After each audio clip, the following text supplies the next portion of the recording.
What's up, people? What's up? What's up? What's up? What's up? What's up? Hopefully, y'all can hear me now, man. Had a few little technical difficulties.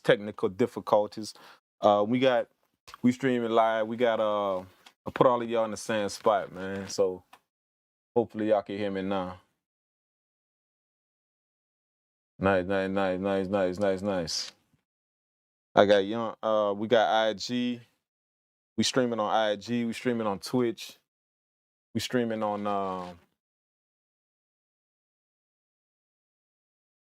We streaming on.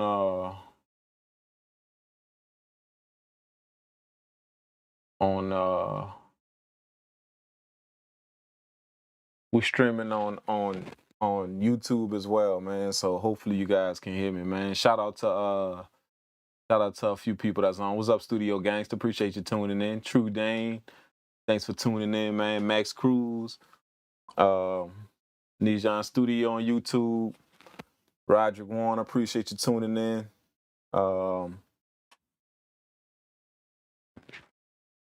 Immerse Stu, Hidori, appreciate you tuning in. Jalen Benson, Jamal Williams, all of you guys on YouTube. Thanks so much, man. Let me know you guys can hear me, man. Let me know something.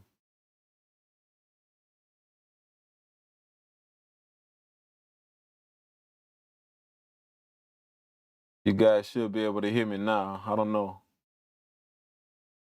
Hopefully you can. All right. By the time somebody say something, ain't nobody saying nothing, man. Y'all gotta help your boy out, man, for real. Everybody waiting for me to cook up, but ain't nobody telling me if they can hear me, man. Thanks, man. I appreciate that.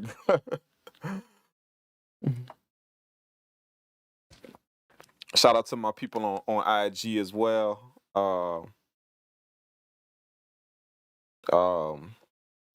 OG Music on IG. Appreciate you tuning in.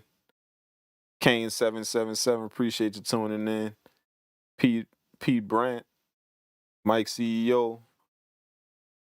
Appreciate y'all, man. Thanks so much, man. I got a few things going on right here, so I'm gonna try and get this thing rocking, man. For real.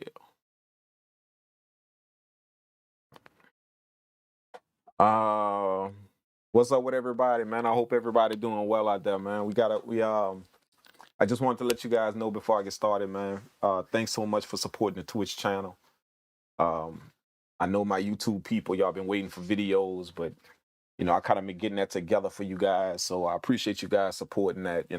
All you guys do to support the Twitch channel. So if you haven't followed that, man, do me a favor. As much love as y'all show on YouTube, as much love as y'all show on IG, make sure y'all show that same love on the Twitch. It's some really, really good content that I cook up on there for you guys. So make sure you guys support that.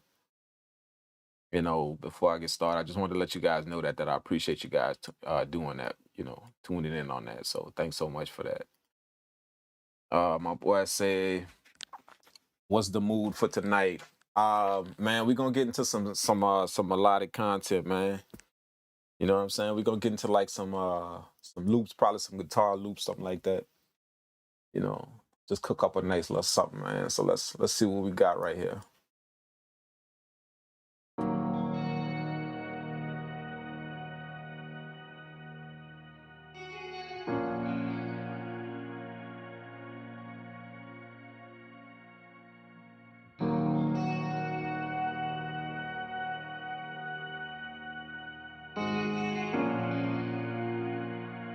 I wanna.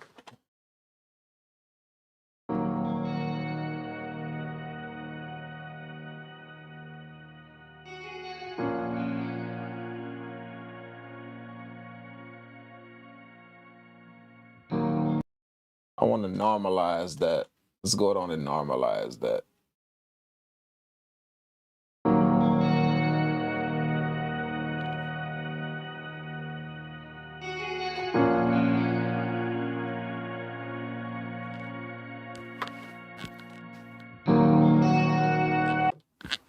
Mike CEO, appreciate that, man. You say thanks for being a real one, man. Thanks, man. I appreciate you guys supporting, man. I'm gonna keep doing what I do, man. So Just thank you guys for supporting, bro.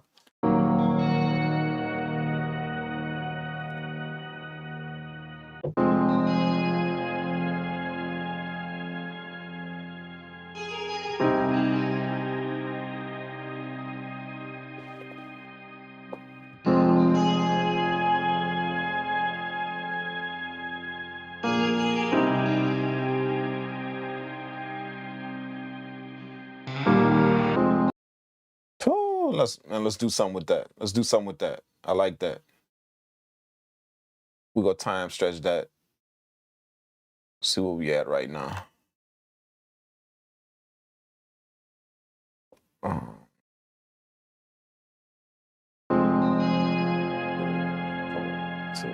Two.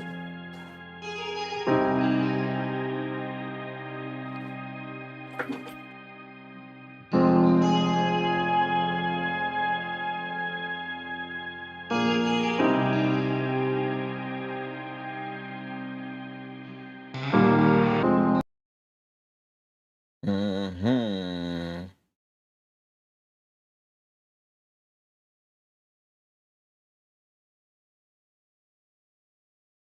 Mm-hmm. Let's do that to one. Let's do 168.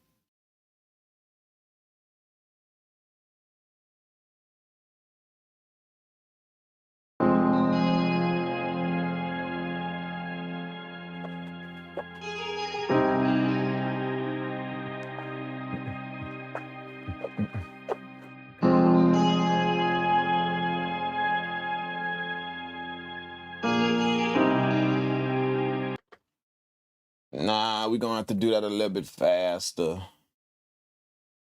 We're gonna have to do that a little bit faster.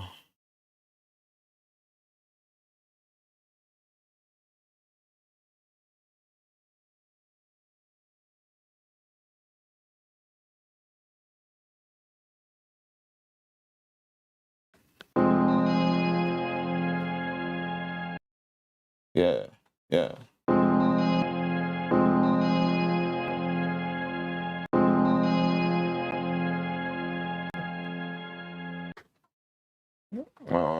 Let's do.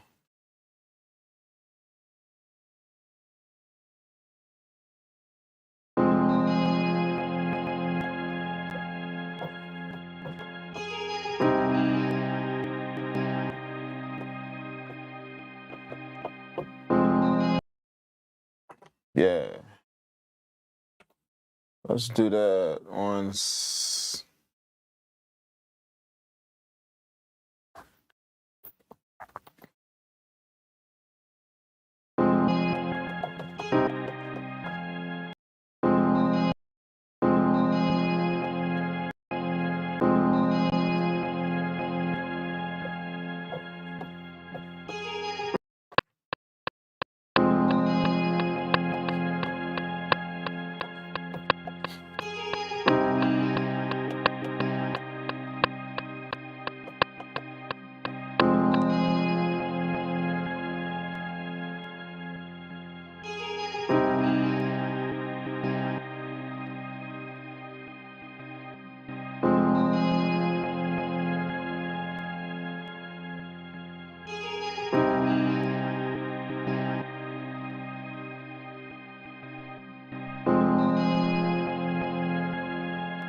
Mm-mm, mm-mm, mm-mm, mm-mm.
Boom. That's the beat. That's the beat.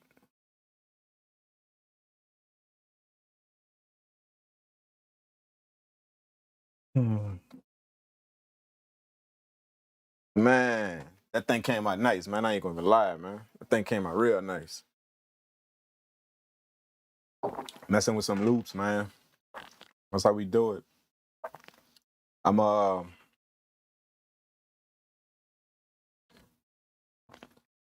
The thing came out really, really nice, man. We gonna get ready to track this one out here, man. We gonna track it out real quick, you know. Nah, I do. Get all the songs laid out.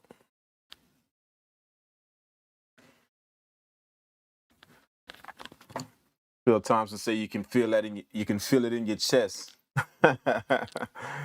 Appreciate that, man. Thanks, man. Appreciate that. Yeah. What key is that 808 kick in? The key of the beat is in F, man. That's the key of the beat. Everything was in F, man. The sample started out in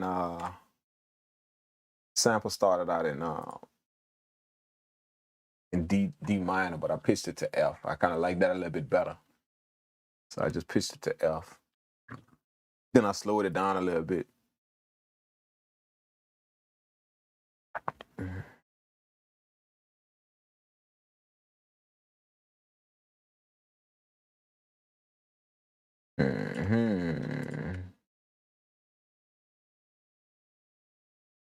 Yeah, we're gonna stem this out real quick. Separate tracks.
Let me label these sounds real quick.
Oh, that drop gonna be good. That drop gonna be nice.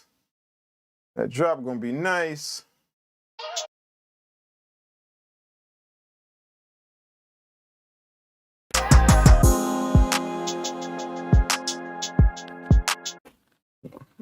What DAW am I using? I'm using Reaper, man. This is Reaper.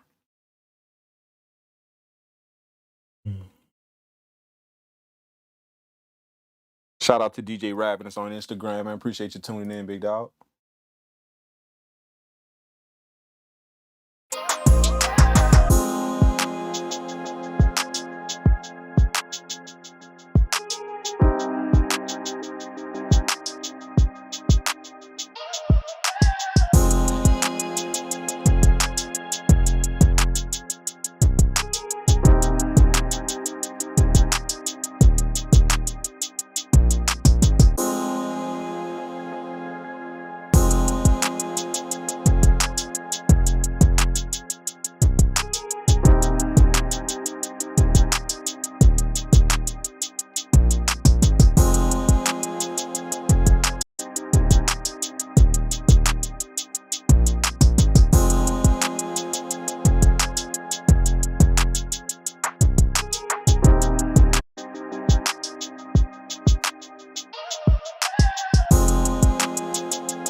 Purple world.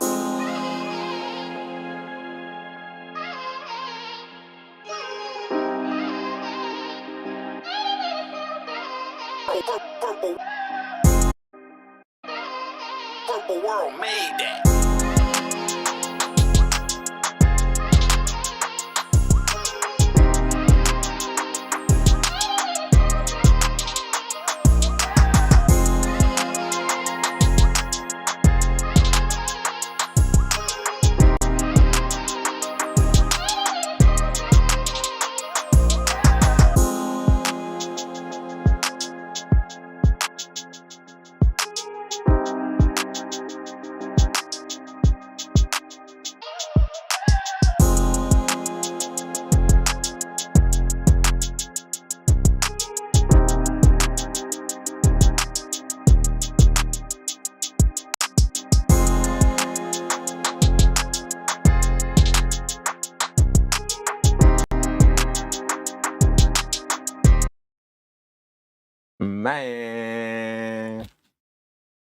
Man,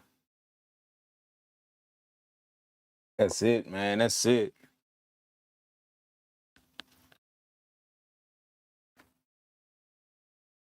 Man, peeping it for a minute sounds nice. Thanks, man. Appreciate that, Ghetto Styles.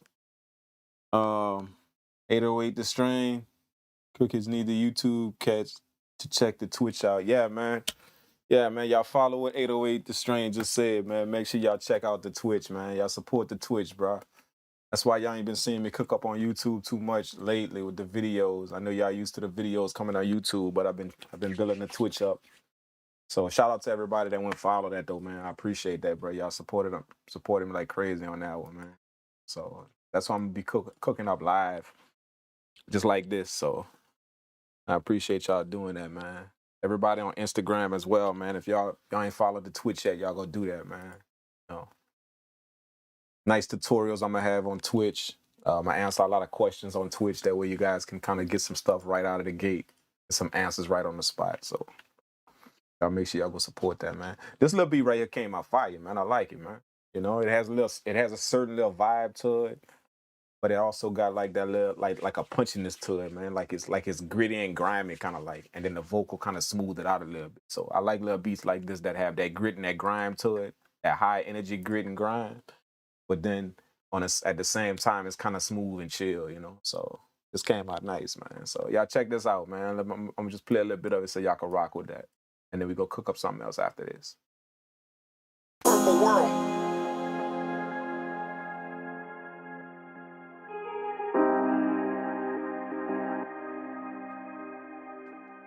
Purple world.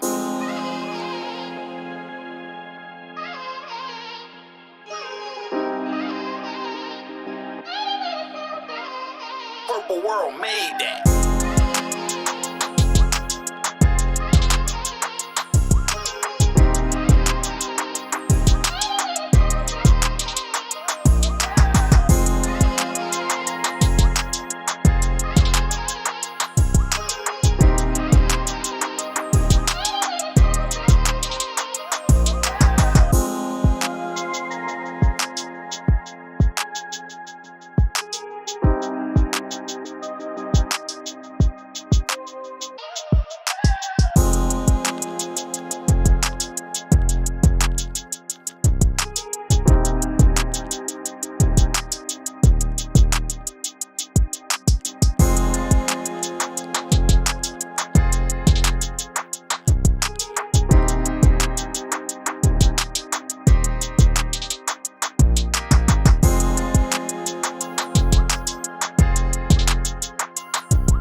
Man, that's it. That's it. That's the track right there, man. Y'all tell me what y'all think about that. Tell me if that's fire, y'all what, man. Give me your thoughts on that. Mike CEO said you did that, my G. Appreciate that, man. Merc Dog 357, thanks for tuning in. Appreciate you, big dog. It's like a BC says like a tasty cake. He says like a tasty cake. Uh, oh my goodness, that's funny, man. Y'all be killing me, bro. Yeah, let's cook up something else, man. I got another little loop I will work with real quick, man. Let me see where it's at. One of them.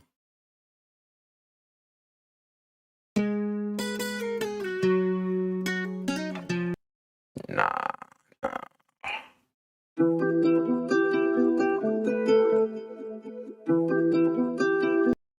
Woo!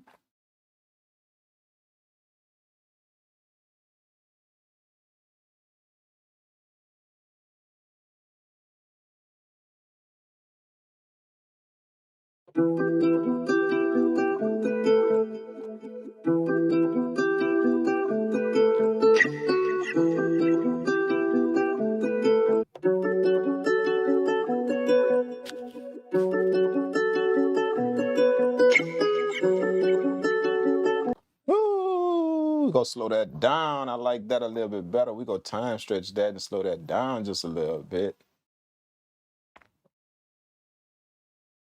Yeah, I like how that roll right there, man. I like how that roll. What that saying? 130. We're gonna slow that down to like let's slow that down to like 134 or something like that.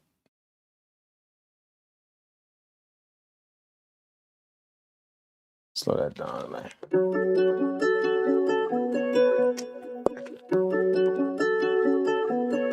Oh, that's gonna be a good time right there, man. Y'all already know that's gonna be a good time.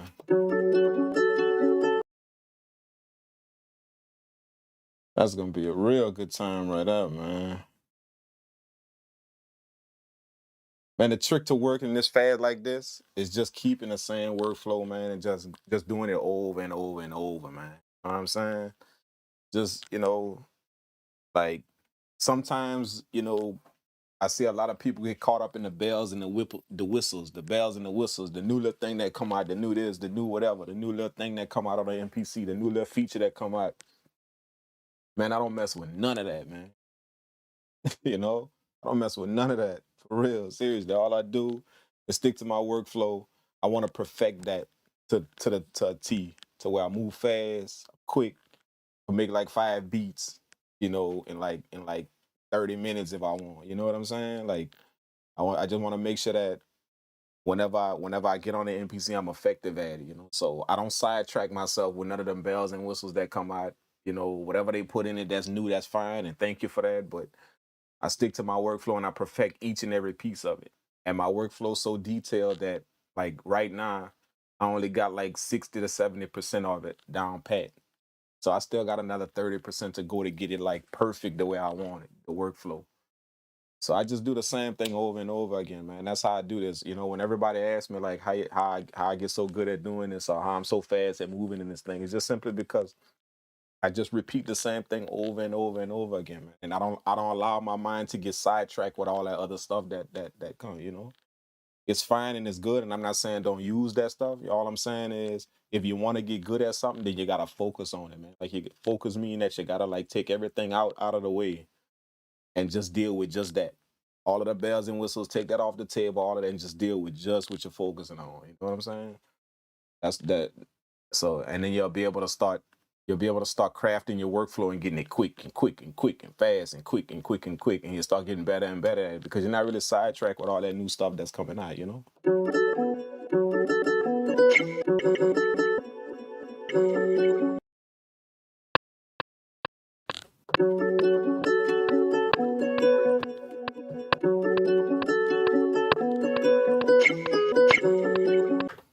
woo.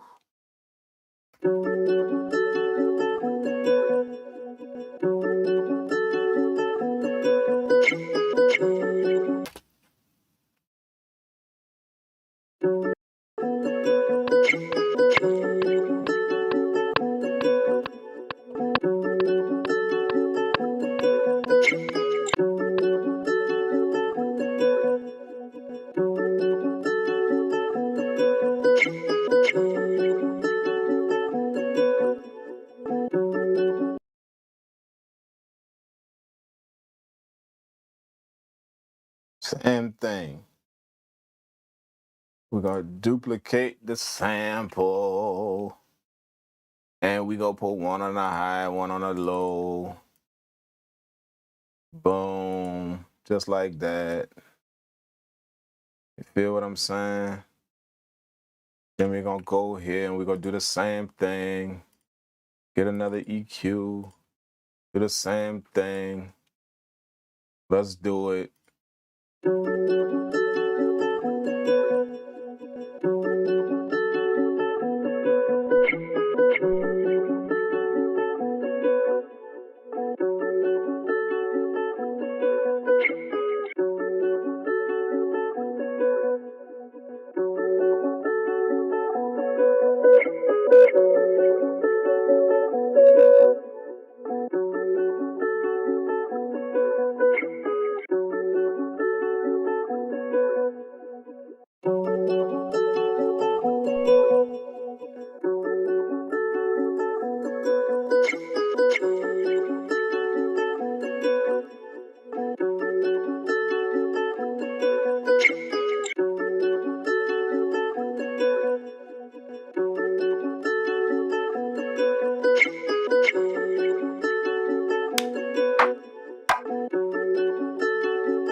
I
gotta take that off the grid a little bit. I gotta take this off the grid a little bit. I'm gonna hold shift, grab them, and slide them off the grid just a little bit.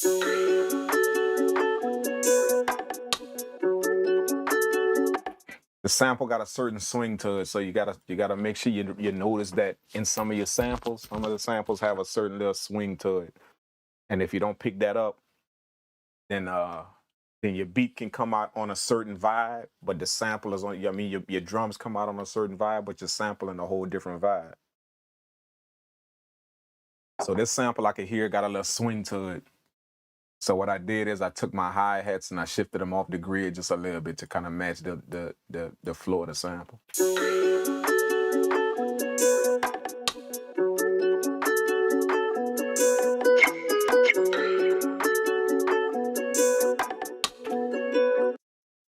Take these off too, off the grid a little bit, just like that.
Man, that sounds a noise. We're gonna put some type of. I think I'm feeling like maybe maybe a guitar in this. I don't know. Maybe a guitar. We gonna see.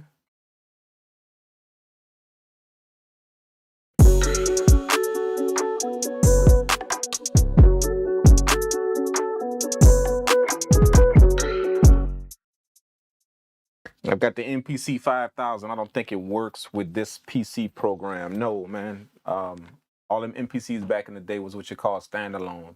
No computer, no nothing, man.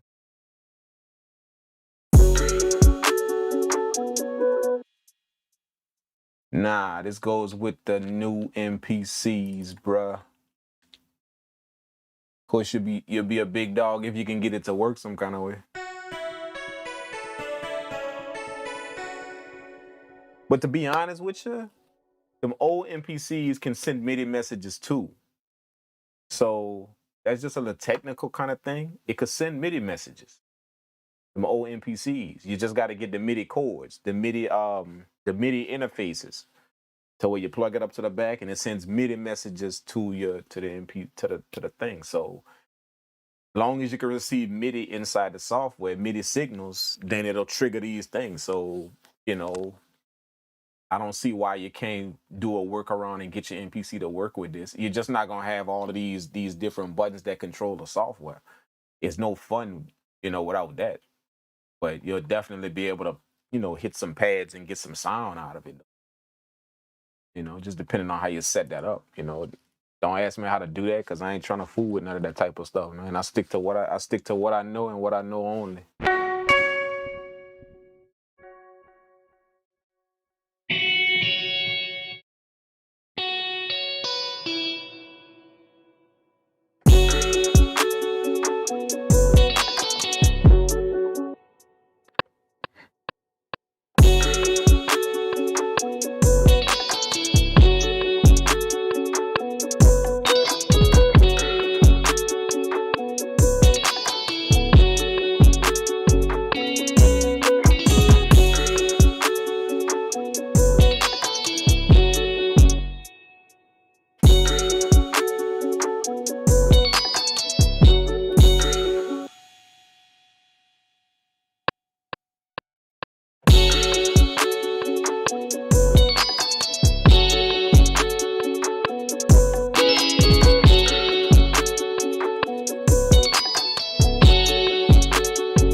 That's it.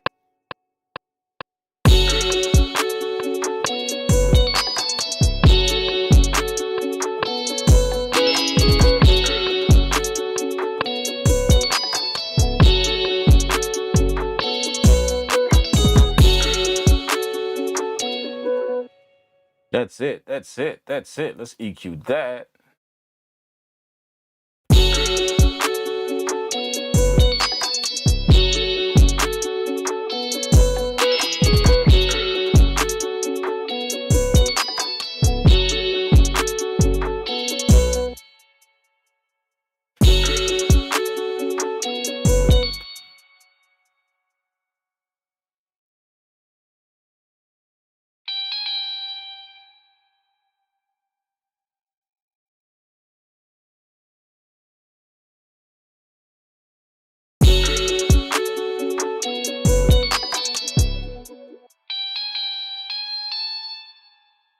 Wrong one.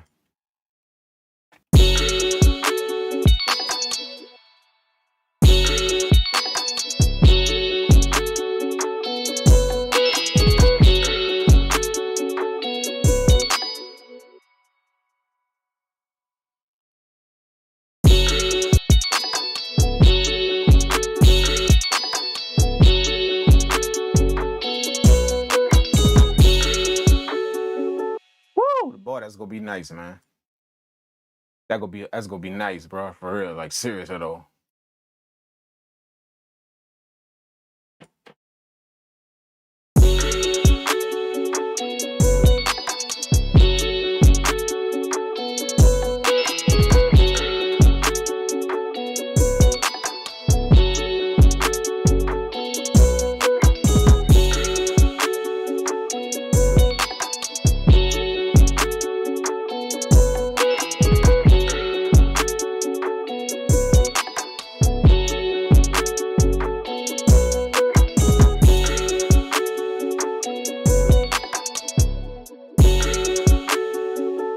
Woo, man. Whoa, nah. Whoa, nah.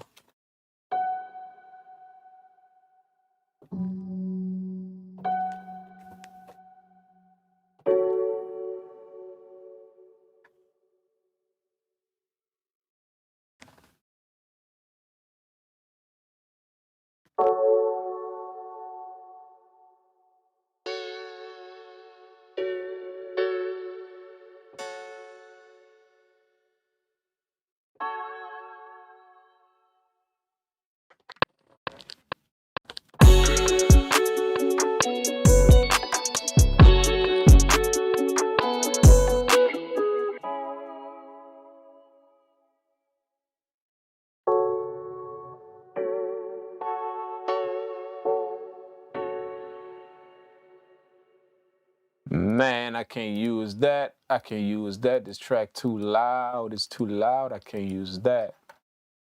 I can't use that. I'm gonna go grab a piano out of Nexus. I'm gonna grab a piano out of Nexus. Nexus be having them hard piano. I'm gonna get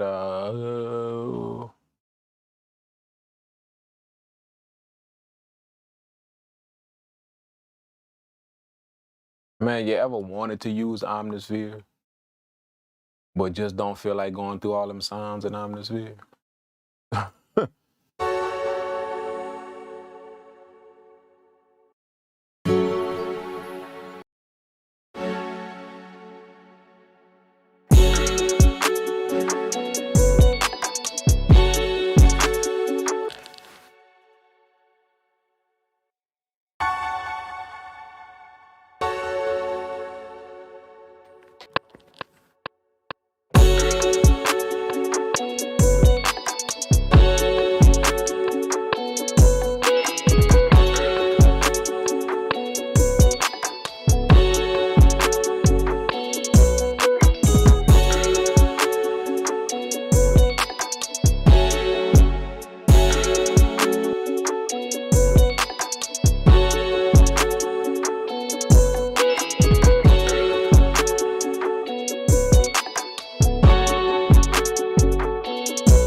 Just build it. Just build it.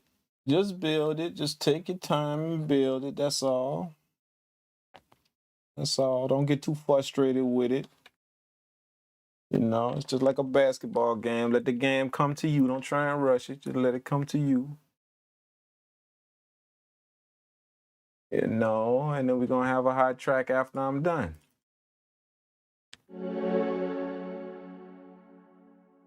Now I want something with a little atmosphere to it.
Oh, we don't want to put that on the same track.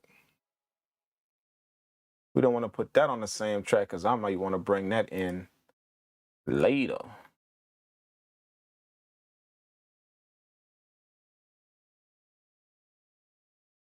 Hell yeah. See if we can put a little lead or something in there, man.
Mm-hmm.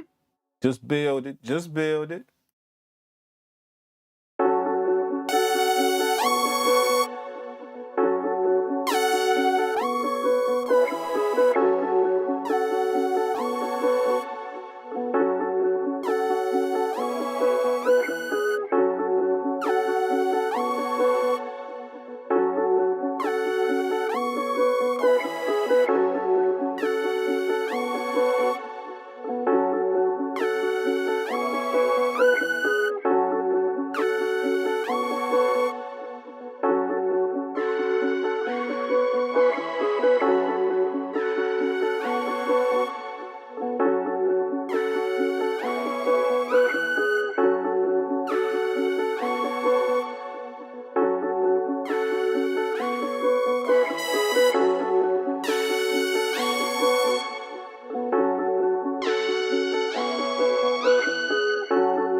This just didn't got real. This just got real just that quick.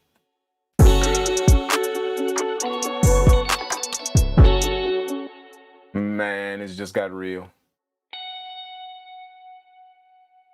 Take that off the grid a little bit.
I need to raise that up a little bit.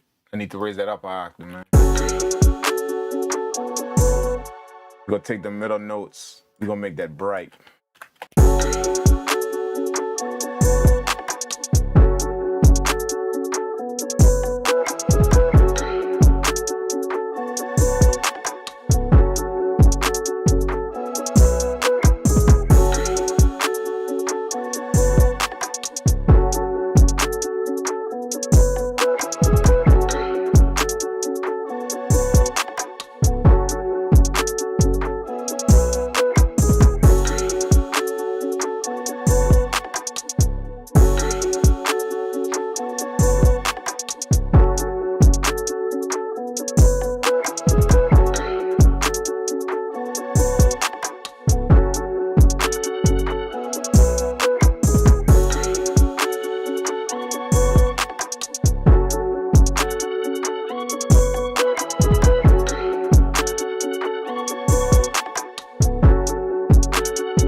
Man, that's it. That's it.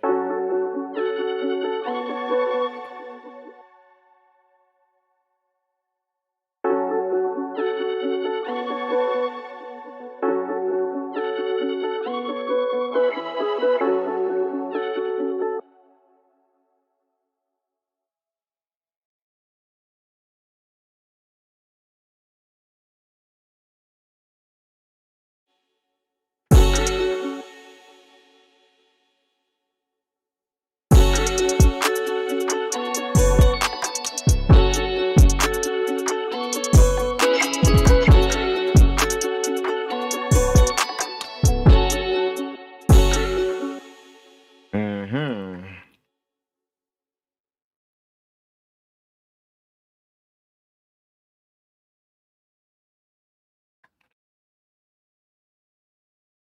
Man, that's nice. That's nice. That's nice. That's nice. That's nice. I like that too. Sample set it off.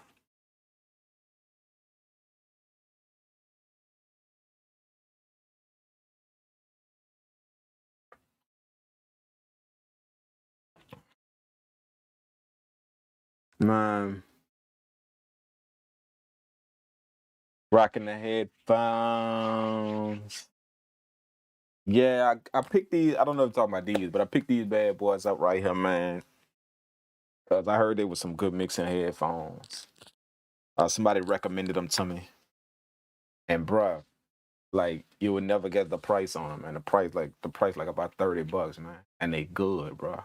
They literally good. Like I put them up against my AKGs and my Sonys, and man, they actually good. I ain't gonna even lie. Once I get the name of them, I'm gonna put them on my I'm gonna put it on my Instagram so y'all can go check that out. But yeah, somebody suggested them to me, man. It was like, yeah, check these out, cause the company want to do a little business with me, so they gave them to me and they sent them to me. And when they sent them to me and I checked them out, I was real surprised at these headphones, bro. Like really, really surprised, man. And they cover your whole ear. You know what I'm saying? They cover your whole ear, so yeah, all the sound staying right here. You know, they're not over the ear. I mean, they not on the ear. They over the ear. So I like that. But yeah, they nice, man. Really, really nice. I'm gonna let y'all know what they call once I It's a bunch of numbers on them, man. So I can't remember the numbers, but they like by Audio Pro or something like that. Some little company like that. But yeah, once I decide what I'm gonna do with the people, then I'm gonna let y'all know. I might make a video on it or something to show y'all the headphones and what they do. But they straight though. I ain't gonna even lie, man. I put them up against my 200, both of my $200 headphones and my $100 headphones. You know, for mixing and all that. I put them up against that, man. And these right here, I ain't gonna lie, they hung with them. You know, the bait, you gotta watch the sharpness on the mids a little bit, but for the most part, headphones tight, man, for real. And they cheap, like for real, they cheap. You can mix on these things all day.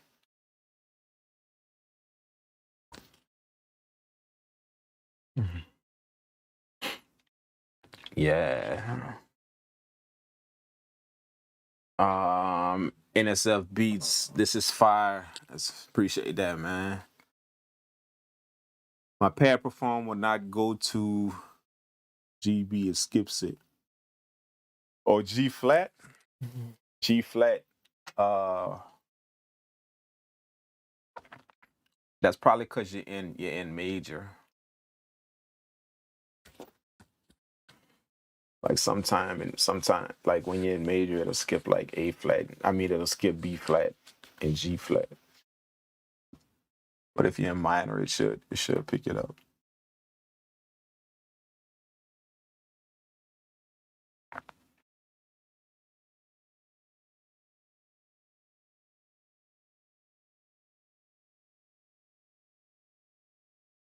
F sharp. F sharp is G flat, man. Just put it in F sharp. Now they give you, that's G flat. Still same thing. Just with a few more little notes. What I'm gonna call this thing, man?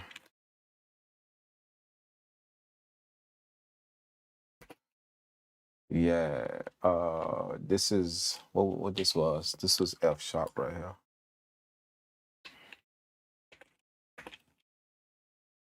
Call this thing Rock On right here because I like that little guitar in it. That little guitar melody.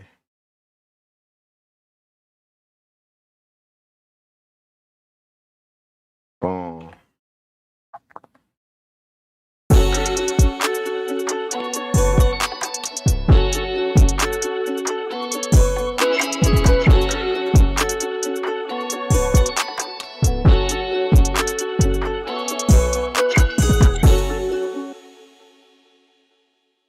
What do you think about the Micro Freak? I have no idea what that is, man. I'm bad when it come down to gear, man. I'm one of the last people in the world that gear chase, man. So I don't really keep up with too much of the stuff that's coming out unless it got something specifically pertaining to do with my workflow. I don't even pay attention to all that stuff that's out there, bro. Keep my head down and work, man. That's how you do it. You keep your head down and you work, man. But I don't even know what that is, Micro Freak. I don't know what that is, bro.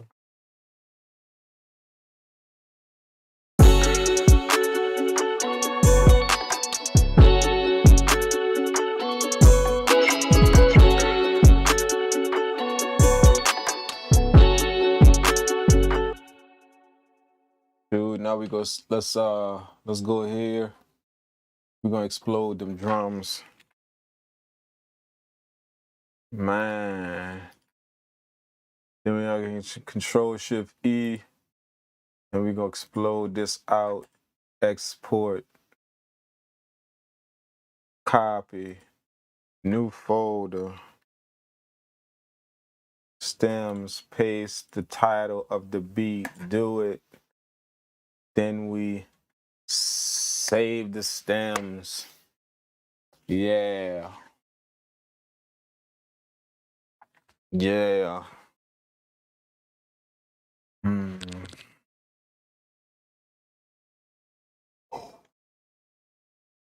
Oh. Yeah, once I'm gonna stem this one out, I'm gonna stem this beat out, then I'm gonna throw it in Reaper, lay it out, track it out. And then yeah, that's gonna be it for the live stream. I've been on for a hot minute, so we go just track this out real quick. Track it out real quick, man. Gotcha. It's a mini synth. Mini synth. Mini synth. Yeah, I don't really know too much about the Micro Freak, man. I'm gonna have to look that up and see what that is, man.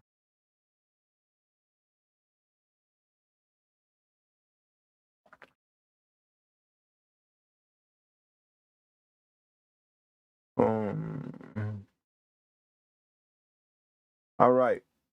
Let's what am I doing? What am I doing? What am I doing? I want the stems. First, I want to change the beat to 134. Then I want the stems. Boom. Separate tracks like that.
Just like that, we got it tracked out.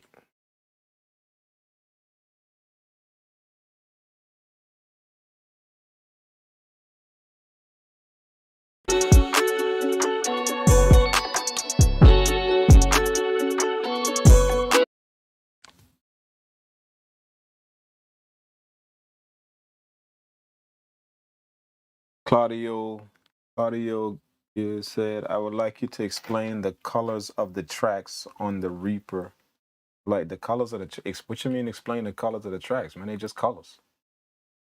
You know, just color your tracks whatever you want, man. You know, if you're asking how to do them, how to color the tracks, I got a command set up in Reaper.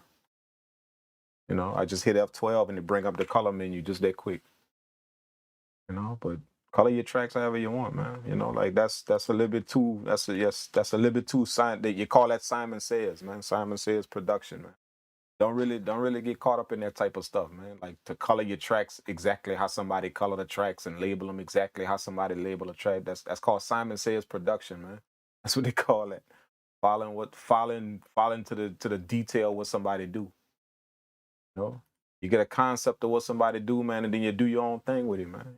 You don't have to color your tracks the same way I color my tracks, bro. That's a little bit too much, man. Too much.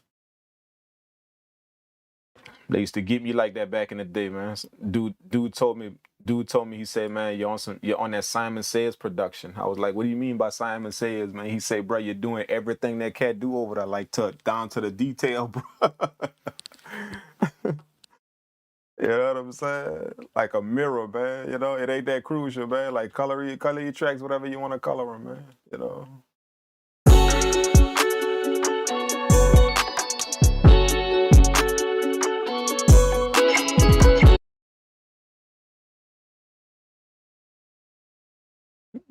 Yeah, that's a little bit too much, man. A little too much.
We're gonna create a little effect like that.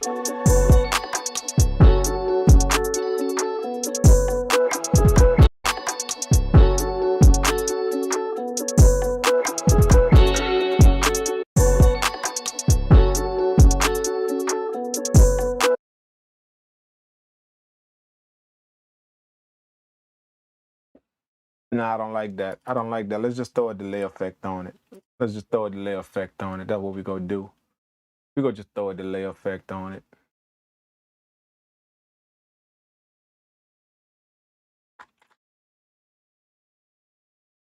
We're gonna just throw the H delay on it from waves. You know how we do. We're just gonna throw the H delay on it. Make sure it's in stereo.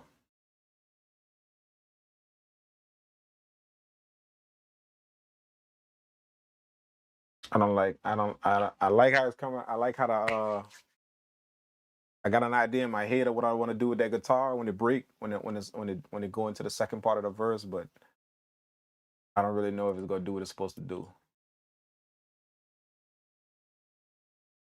I hear it in my head, but I can't make it fit. I can't make it fit. So let's just see if we can do something about that. Put it up to 1 bar.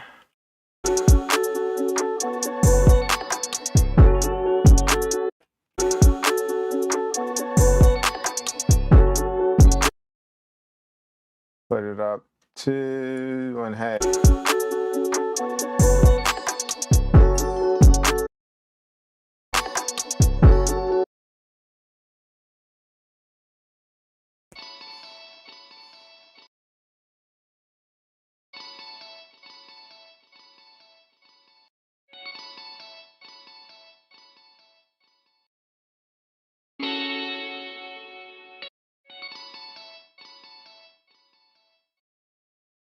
Delete.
Mm-hmm.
What's up, Dead Broke? Appreciate your videos. Learned some stuff on the MPC X from you. Just got it. Just got it about a month ago.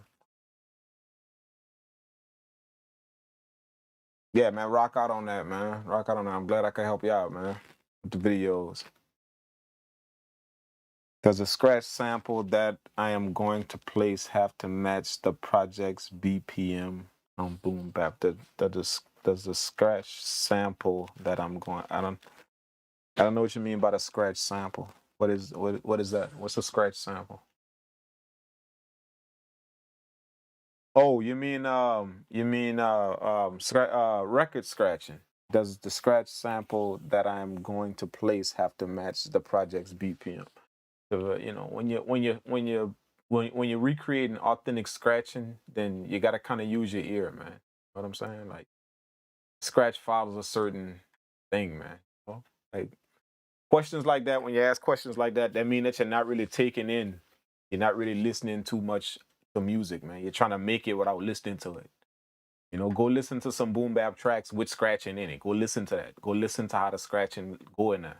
Listen to all the stuff that it does. That'll answer those type of questions for you, man. You know, like you got to use your ear on that type of stuff when you're putting effects and things like that. But if you go listen to the stuff, listen to what you're asking for. Just go listen to it on Boom Bap Records. Pull it up on YouTube. Pull up scratching on YouTube and Boom Bap stuff like that. Research that and listen to the different cuts when DJs do that. You'll be able to recreate the feel of it inside of the software. If you get some scratch and samples or stuff. But you gotta listen to music, man. Not everything gonna be handed to you right in your hand in music production. You got to use your ear and listen to the stuff that you want to create. If you're trying to create boom bap, go listen to a bunch of boom bap beats. If you're trying to create trap music, go listen to a bunch of trap beats, man. You know? This game, right? This music production game. I done said it before on my live streams, and I'll say it again. This music production game is 80% ear, man, 20% talent. What you know about this machine is 20% about this. It's 80% of your ear. What you can hear, what you can formulate in your mind, what you can take in and hear, you know. You know, and for some people, they just can't dance. You know, let's get on some real talk for a minute. You know, we go pause the music making and get on some real talk for a minute. Some people, they can't dance. Understand what I'm saying? They ain't got no rhythm.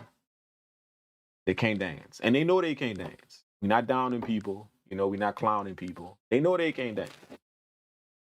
So they stay off the dance floor. You know what I'm saying? They might bust a little 1-2 step, you know, but they stay off the dance floor. This is the same thing in music production, man. You know, like there's a lot of people that's trying to do this. They are trying, and bless their souls for trying. But they have not the first clue about rhythm, you know, how to find a rhythm, how to find a groove in something. They don't have the first clue about that. So it make them learning this very, very, very hard, my man. Very hard. You know, how we lay down a little simple kick and clap pattern like it's nothing, they have problems with that. And it's not because they don't know where to put the kick and where to put the clap or how to work this machine. It's because they are missing what's called rhythm. They are missing it. You know, and some people just don't have that, man. They just don't have it. You know, and you can practice it all you want. You can practice and practice and practice. You know, like it's like a basketball player. You can tell a difference from a gifted basketball player and somebody that learned how to play basketball. You could tell a difference. See what I'm saying? You can tell a difference in somebody that learned how to play a sport and somebody that's a gifted player. You understand what I'm saying? Like for instance, we all know Jordan was a gifted basketball player. The way he moved, the way the flow that he had on the court, gifted basketball player. But somebody like Bill Cartwright, you can tell Bill Cartwright learned how to play basketball. You understand what I'm saying? He wasn't gifted. He learned how to play. You know, as such, the man did a few things and that's all he could do. You know what I'm saying? So you gotta understand that about music production, you know, like sometimes people want to do this so bad and they want to do it so bad, so bad, and they want to do it so bad. But what they're missing is that simple little rhythm. Like go learn how to get that, man. Go learn how to get that, how to hear that swinging and stuff. Go learn how to, you know, like one of the things that taught me about rhythm in making music is dancing to music. How to pick up a rhythm, how to snap my fingers and stomp my feet to music. You know, like I was beating on my desk as a kid in class, beating on my desk. And that's how I got a certain rhythm. You know what I'm saying? All of that helped. I didn't just pick up this machine and just automatically I had rhythm. You know, so for the people that's just picking this up or really don't have a musical background or don't really deal with music too much and you want to learn how to do this, my suggestion is put the talent on hold, put the machine on hold.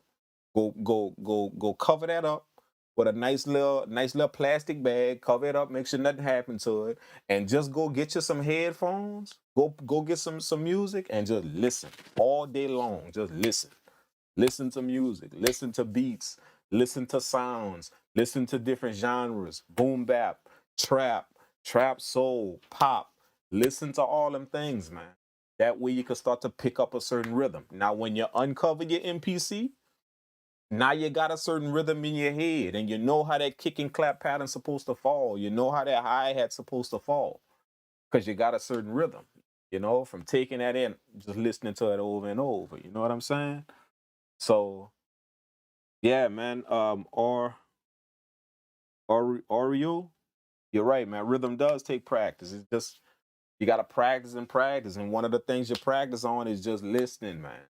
You know, I can't stress that enough. People want to do this so bad. They want to do it so bad. And literally they trying to make trap beats and all they listen to is maybe 10 trap beats in their whole life. 10 trap songs in their whole life, but they trying to make trap music. Like, bro, you gotta go study trap music. Go listen to 1,000 trap songs, bro. Go listen to them. Take the time out. I know you want to mess with this, and I know you got that shiny PC equipment that you want to jump in the studio and mess with. But put a little plastic bag over there, cover it up for a minute. You understand what I'm saying? Pull out some headphones, plug them in your little iPad or your phone or whatever, and just listen to a bunch of music. I can't stress that enough, man. You know, and then after you listen to it, I don't care if it take you 3 weeks of just listening to music. I can guarantee you when you uncover your MPC and you jump back on it, you're gonna just have a certain feel for these pads because you took in so much of that music, so much of the rhythm, so much of the, and as you're listening to it on your phone, you're listening to it in your headphones or whatever. As you're doing that, snap your fingers, stomp your feet, like try and pick up the rhythm, the pattern of it. Try and pick that up, the feel of the beat. Try and pick up if the kick drum lagging a little bit, if it's not directly on beat, if it's lagging a little bit, or try and pick up if the hi-hat, if what type of rolls they got in this hi-hat. Like try and pick all of that up by stomping your feet and snapping your fingers, man. And you're gonna start to notice when you do that, you go get a rhythm. And it's true in working with this machine. Like somebody that come from an FL Studio background, you ain't got to have no rhythm in FL Studio, man. You ain't got to have no rhythm. Understand what I'm saying? All you're doing is just pointing and clicking. You see what I'm saying? You got to know music because you want to make it sound like some music, but you're pointing and clicking. I come from that background. You're pointing and clicking. But when you start dealing with a drum machine, some type of hardware like this, you gotta have a certain rhythm when you hitting them pads, man. You gotta have and it's true what they say. You always hear people when they talk about the legendary MPC, the legendary MPC, the legendary MPC. When you always hear people that talk about that, the first thing they talk about is the feel of the MPC. The MPC got a different feel. What they mean is this MPC will train your rhythm if you get good at it. It's going to train you on how to play a kick in the snare pattern. It's going to train you on how to play a hi-hat pattern if you get good at it. So listen to a bunch of music and try and get the feel of that music. So when you sit down in front of your MPC, you can take the feel of your MPC and you can take the feel of what you listen to, put that together. Next thing you know, you're going to be banging out some tight drum patterns, some tight beats.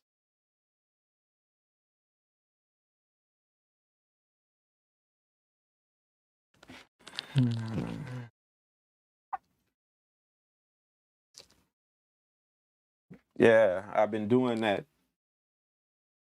Yeah, you did not hear him, bro. Just listen to more beats and emulate them. Yeah, that's how you do it, man. God Donut. Yeah, you listen to beats, man. Listen to beats. Just listen to beats. Listen to that all day long, man. You know what I'm saying? Like this machine right here, it'll get you caught up if you don't watch it. Everything that glitter ain't gold. Let me repeat that. Everything that glitter ain't gold. You understand what I'm saying? This machine is all shiny and is new. But if you don't approach this thing a certain way, you're gonna make your first 2 years inside it as hard as hell just because you didn't approach it a certain way. You understand what I'm saying? And the first thing, just to make it easy on yourself, to make it very, very easy before you start learning this machine, to make it very easy, the first thing you do is go find some rhythm. Because you're gonna need some rhythm when you're hitting on these pads. You know what I'm saying? When you're hitting them pads and making them do what they do. Like this right here, take a certain rhythm for me to do.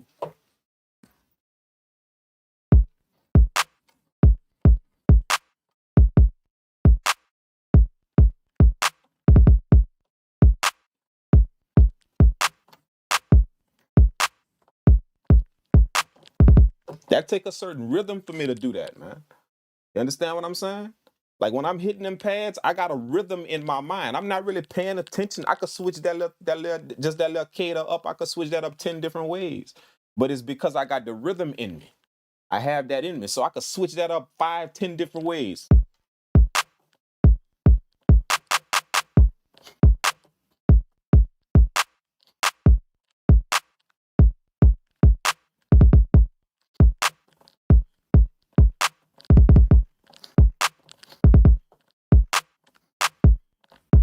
See, I could switch that up 10, 15 different ways simply because I got the rhythm.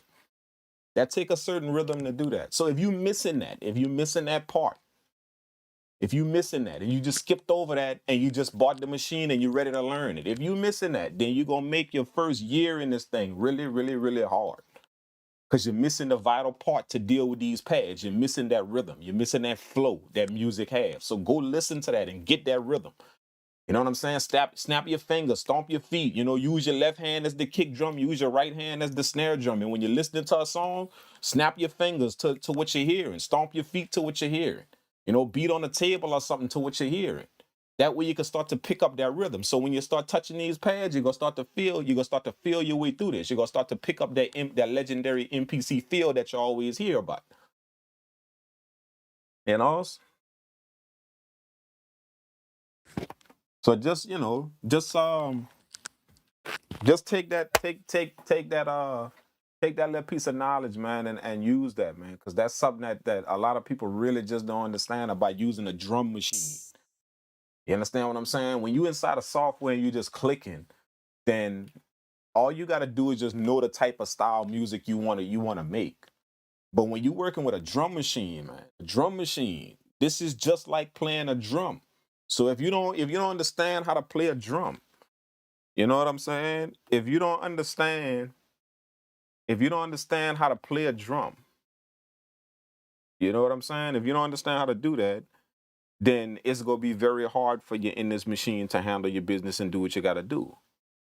You know, like when you see a drum player playing a drum, you know, playing a drum set. Yeah, he know how to play that drum set, but 80% is the rhythm. That's why he not stopping to look where his hi-hat is and stopping to look where if he hitting his cymbal where he not stopping to do none of that. All of that's a rhythm that he developed. It's a rhythm. You know, so the way he got that rhythm is not just by playing a drum set. The way he got that rhythm is by listening to that rhythm, listening to it over and over, listening to other people drum, listening to drum records, listening to drum breaks, listening to drummers from the past. He picked up that rhythm. So when he finally picked up his drum set, he was ready to start going off. So take that same exact type of thing and use that with this machine. This is a drum machine. And you gotta have some type of rhythm to play these pads, just like a drum. You have to have that type of rhythm. If you ain't got it, then it's gonna make your life miserable in this machine for the first year. Literally, it's gonna make your life miserable. That you're watching people do all kind of crazy stuff with it, but you really can't quite pick it up. You can't quite get the feel of it. You know, so take the time out. You know, cover this up for a minute. Cover it up. Put the bag on it. You know, make sure nothing don't happen to it. You know what I'm saying? Take a trash bag, cut the trash bag and make it long, put it on top of your MPC, cover it up. You know, that way nobody don't spill nothing or nobody don't mess with it. Put that to the side for about 2 weeks and just go listen to music. 2 weeks straight. Just go listen to nothing but music, man. All type of music. Drum patterns, music, pop music, trap music, you know, soul music, R&B music, jazz. Go listen to just a bunch of music, man, and understand the rhythm of how music is. And by the time you uncover your MPC, take the trash bag off and uncover it and you're ready to sit down, I bet money even you go start seeing, oh man, I'm creating better drum patterns, or I kind of got the understanding of how a boom bap beat goes, or wow, I just made a crazy trap hi-hat pattern. You know, like even you go start realizing that about yourself because you picked up the rhythm of how it work, of how it go, of how that particular genre of music go.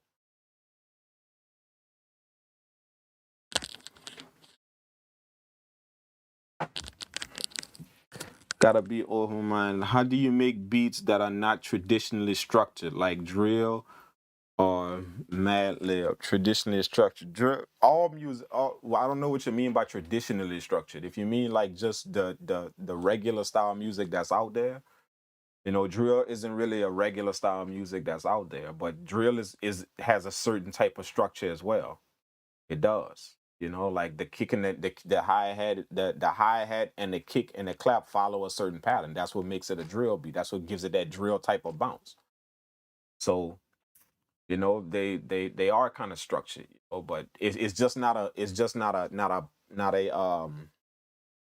not a main genre of music. Like it became popular. It had its little wave when it came through. It did, but it's just not a main popular music. Like me, if you notice, I don't make drill. Like I've made them before, and I've made drill melodies for people and drill stuff. But if you notice me, I don't make drill beats. The reason why is simply because when somebody come to me, I didn't trademark a certain type of style that my beats have in this game. Even you guys can hear it. You can listen to 10 beats and then press play on this beat and listen to all 10 of them beats and be able to pick out the beat that I made. And it's not because it's better than everybody beat. It's just that my sound, I carry a different type of feel with my sound. It's more melodic, it's more of a musical type of feel. I like to make music, not just make beats. So my beats carry a musical kind of vibe. It will have some type of a groovy type musical vibe in there. It will. No matter if I'm making trap, boom bap, whatever, I always put some type of musical vibe in it. Or some chords, some strings, some, like it's gonna have that vibe. So I created that I trademarked that for myself. So when people come into me to make beats for them, artists coming to me to make beats or to make a CD for them, so they can buy beats. When they come into me for that type of stuff, the reason why they come into me is simply because they want that style of music that I had. That's why they sought me out. They want that style of music. They don't want me to create some drill beats because that ain't that I could do it, but that ain't why come get me for that.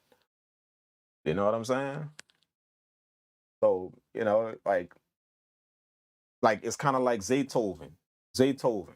Y'all know Zaytoven. He a beast on the MPC. He a beast on this piano. He could do all of that. Like when you heard Zaytoven create a drill beat, man. You understand what I'm saying? That's a multi-platinum producer. When you heard him make a drill beat, the reason why is because if somebody knocking on Zaytoven door, they coming for that piano, melody, trap, hard-hitting vibe that he got. That's why they came get it. You understand what I'm saying? So it's nice to have all of these different type of genres as a producer, but what I found is the people that really, really make something in this game of themselves is them people that carve out that specific sound for themselves. They're not trying to make drill beats because it's the wave. They're not trying to make these beats over here because it's the wave. They carve out a certain specific type of sound for them. That way, when people come knocking at your door, that's what they want from you. I ain't never had nobody as long as this drill beat wave done been going on, and I kind of like the vibe that it got. I ain't never had nobody come to me and want a drill beat. Nobody. I didn't have literally thousands of artists I done made beats for. I ain't never had nobody come to me and say, "Hey man, I want you to make a drill beat for me." Ain't nobody ever came to me for that.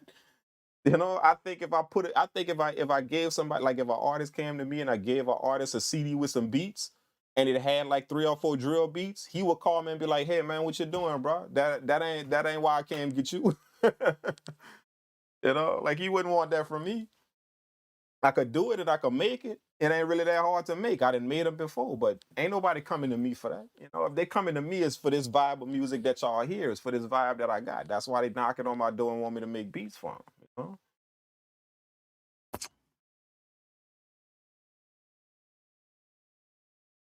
Della, not drill. I'm practicing to fight to I'm practicing lo-fi right now. That's one of my weaknesses, lo-fi. Yeah, man, I used to when I first started making beats with the MPC 2000. Bro, I used to stay on that lo-fi vibe, man. And it was good. It was easy to do because you had them effects in there, man. So it was easy to do. Now you gotta recreate them effects with this clean sound we making music with. But back then it had that type of feel, so it was kind of easier to do. But yeah, lo-fi is a lo-fi like I'm gonna try and see if I could put together a little something for you guys to show you like a little quick method that you could take any instrument and make lo-fi out of it. You just gotta have a certain feel with it and a certain vibe. So like I didn't took like hard piano style, like grand pianos that have a hard style, and filtered that out and done all kind of stuff to it and turn it into some lo-fi type music. So they got a way that you do all of that, man. So you could get that lo-fi feel, and then you throw them old slow little drums behind it, and boom, that's it, man. How much for a good starting? How much for a good starting MPC? How much a good starting MPC? Just go look them up, man. Go look up the MPCs. Like like they got the smaller ones. They got this one. You know, this is like considered like the Cadillac of MPCs right now. You know, this is like the big boy. But they got smaller ones. They got the MPC Studio, the MPC Studio Silver, the MPC Studio Black, the MPC One. Like they got them smaller ones, man, that you can go fool with, you know. So just go research them, man. That's what Google for. Just go Google MPCs or go Google Akai and just pull up their whole product list and look at them. They gonna tell you which ones use the software and which ones don't. You know, which ones use all of this software and which ones don't. They gonna tell you all of that, man. So just go look up. Just go look it up.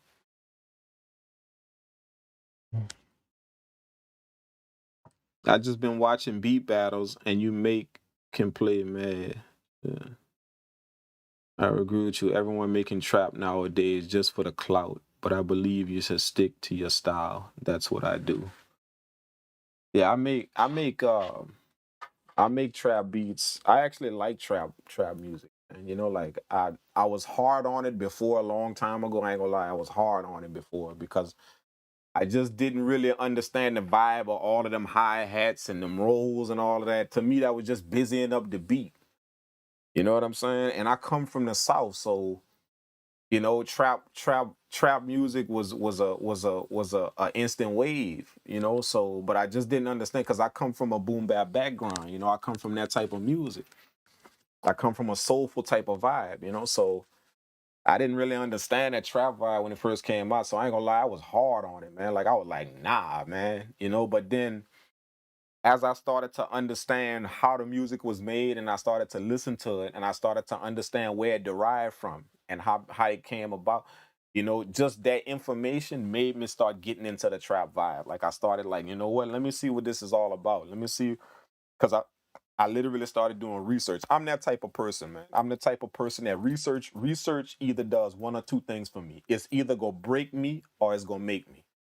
That's what research do. So I research everything. Like if I don't understand the vibe or something, like when I was trying to make a trap beat and I didn't understand the vibe of it, because I come from that boom bap background, I was trying to make a trap beat. I put that down and I went research trap beats, man. I didn't just listen to. I went research where it came from, how it came about. What's the meaning of that? You know, like why it's called trap beats. You know, like all of that. I just kind of research all of that. So that information that I found kind of made me get online, you know, get on it and start doing it because I got excited about it. Just understanding where it come from and the history behind it. So it's almost like I built respect for it. I didn't have respect for trap music back in the day. I didn't have respect for it. I was like, man, what all of that stuff doing in the beat with that little simple melody that's playing in the background? Just a little simple little 3-note, 4-note melody playing in the background. Then they got all of that bass and all of them hi-hats going all over the place, man. I didn't respect that. But doing the research on it and understanding more about the music, you know, that made me build my respect for that type of genre of music to the point of where now I got good at making it. And I put my own twist to it. You know, so that's what I encourage all you guys to do, man. Like, you know, you could stay in the box if you want and just make your style of music and what you want to make. You can do that. But just always remember, man, like this is a respectful craft that we all doing. It's a respectful craft. It's kind of like barbering. Like barbering is kind of like a respected trade. You know what I'm saying? This is a respected craft that we doing. So you got to show respect to the different genres, even if you don't make it. Even if you don't, that ain't your vibe and you don't make it. Just show respect to it simply because it's still music. Regardless of what you think about it, it's still music. So, you know, like when people say, "Oh man, trap, that's nonsense. That's some stupid stuff." That, you know, like that's not respecting the music, man. You know, forget if you don't like it. Respect not liking something. That's not respect. And a lot of people get that confused. People walking around thinking they gotta like what they respect. They gotta like it. No, that ain't respect. You know, like you don't like and respect is two totally different things, man. Like I don't have to like this over here, but I could still show respect to it. Me and this dude over here could have beef, and me and him don't like each other, but I still show respect that he run his block over there and I run my block over here. I still show respect. You see what I'm saying? So always remember, man, you ain't got to like people's styles of music. You ain't got to like what they like. Ain't nobody telling you have to like it, but just respect the fact that it's music. Respect that fact. You know what I'm saying? Like I'm gonna tell y'all something. I'm gonna tell y'all something even about YouTube, even about the people on YouTube. Now that I done started making content on YouTube, the people on YouTube, I haven't clicked a dislike button on nobody video in like the in like probably like 5 or 6 years. I don't care if the person can't talk, if the person, if their channel dry, if he don't have no type of personality, if his beats whack, I don't care. I don't care. I ain't clicking the dislike button because you know what? I'm respecting the fact of what content creators do.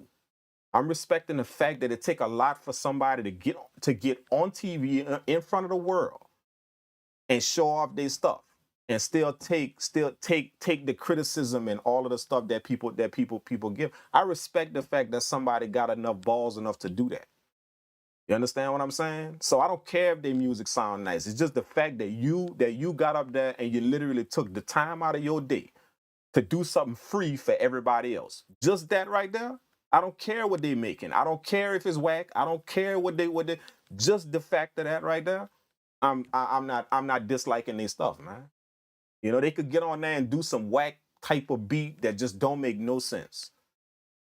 You know, they could get up there and say some whack stuff on their video that don't make no sense. Just the fact that they took the time out to give us all free content. Free. And they took the time out of their day that they could have been making some money elsewhere, could have been doing a job somewhere, taking care of their family. They took the time out to sit on and make that content for you, to shoot it, to edit it, to get it ready for you to watch. Just that right there, I'm not clicking no more dislike buttons on people that create content, bro. I don't care what they making. You know what I'm saying? So that's just a little something just to show you guys the difference between respect and like. I show respect to what people do. I don't have to like it. I just show respect to the fact that they did it. You know, you understand what I'm saying? And that's how I roll with that, you know? And a lot of people think that I'm arrogant for that or that I feel some type of ways about that, but it is just true. You understand what I'm saying? I really don't care if a person can't make music, or just the fact that you put your stuff out there, got on a screen for the whole world to watch you. Whoever, they can watch you do your thing. Just that right there deserve my respect, man. I'm not disliking nobody's stuff. I'm serious. I ain't clicked the dislike button on nobody's video and I don't know how long, bro. Like probably like about 6-7 years. I ain't clicked because I'm understanding what it takes to make this content. What it take to keep bringing this type of content to you guys. You know what I'm saying? I'm understanding what that take now. So, you know, I urge you guys out there with this music production craft, look at it as a very respectful craft, man. It's a very respectful business that we in. I mean, not business, but it's a very respectful craft that we in. This is a well-respected craft, making music. It's been around for a long time, since Bible times, way back in the day they was making music, before we was all here. This is a very well-respected craft. So just respect the fact that people pick this up and want to do it. I don't care if they don't make what you like or the beats don't sound whack, or just respect the fact that they in this craft of music. Just respect that, man. You ain't got to like them.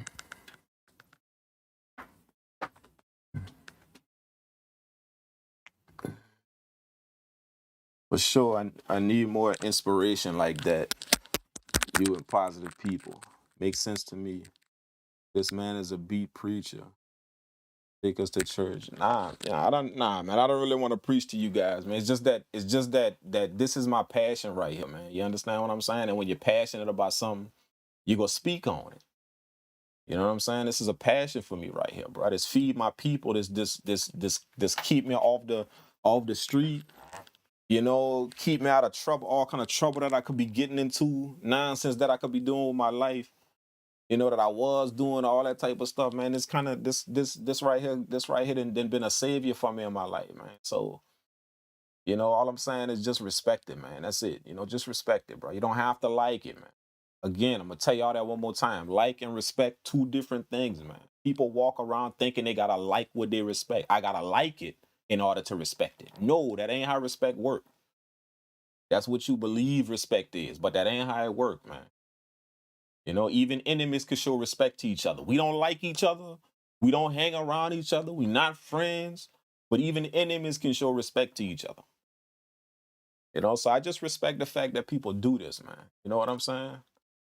That's all. They pick it up and they take up some type of music. They have now joined an elite class of people that got into this well-respected craft of making music. Once you decide to make music, be an artist, a producer, a mixing engineer, once you decide to do that with yourself and you actually go do it, you didn't just stepped in an elite class of people that are in this respected craft of music making.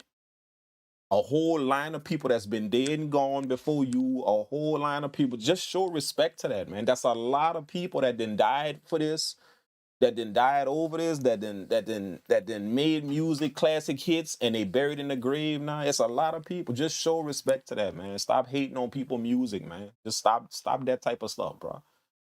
You know what I'm saying? If you don't like it, if you don't like what they're making, then reach for respect, not like. Okay, I don't like what that dude did, but you know what? He's still in the same craft as me. He's still making music just like I'm making it. So just show respect to that, man.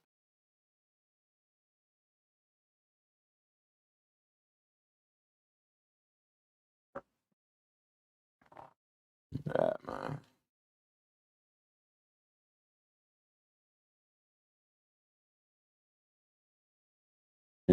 Music keeps you grounded in a way. Same with me. Yeah, man. It does, bro. You know, like sometimes music, sometimes, you know, like I'm gonna tell y'all something, man. This some real talk right here. This some this some serious talk right here. Music, like I deal with a lot of people that, you know, they put every time something happen in their life, something bad happen, you know, somebody pass away, or their life get a little busy, you know, they have a kid or something like that, or music the first thing they put down. You know, like this the first thing to go. The reason why I'm saying that is because I didn't heard all type of people give different reasons as to why they not making music no more. Oh, I had twins, you know, so I had to put the music, you know, I had to take care of my fans, so the music I had to put the music down, or you know, my mom passed away, so it kind of took me away from music for a while. And let me tell you something, man. I'm gonna tell you something. Real talk. When bad stuff happened to me, or even when my life get busy or something like that, music is where I run to. That's where I need to go. I need to be in the studio. You know, when people done passed away in my life, I go to the studio. That's where I get all that out. I don't run from that. I don't put this down. I run to it, man. This is like my savior. This is this is what keep me grounded when all this craziness going on. You understand what I'm saying? So you know, and that's what a passion does. Like people say they have a passion for this, but then when something crazy going on in their life, this is the first thing take a back seat. You know what I'm saying? This is the first thing to go. Like, oh yeah, I had to put the music down for a while. You know, I lost sight of the music for a while. That ain't your passion, bro. That's not. That's just something you like doing. But that ain't your passion, man. You understand what I'm saying? You just like doing it a whole lot. Because my passion, I run to that when stuff happens. You understand what I'm saying? If you with a good woman right now, if you a dude and you with a good woman, or you a lady out there and you with a good man right now, when some bad stuff happen to you at work, that's the person you run into, because that's your boo, that's your passion right there. That's the person you run into and you go tell them about your messed up day. It's the same thing with music, man. If this your passion, then this way you need to be running to when crazy stuff happens to you. Not putting it down and it took a back seat or it been put on a back burner. Man, go run to this, man. Every time something bad didn't happen in my life, bro, I'm in the studio that same day. You know, if somebody passed away, if somebody got sick, if somebody, man, I'm in the studio, man. I need to go run to my to my mode, put myself in my mode. That way I could deal with that. You know, I could deal with whatever that is that's in my head, whatever problem I got, or whatever nonsense that's going on in my life, whatever craziness happening to me. I could deal with that. You know, so the studio is where I run, man. Don't put that down, bro. Like if that's your passion, use it as a comfort to you. Use it as a motivation to you. Use it for them things. Don't run away from it when stuff happen. Don't put it down when stuff happen. Go use it as that safeguard when something happen.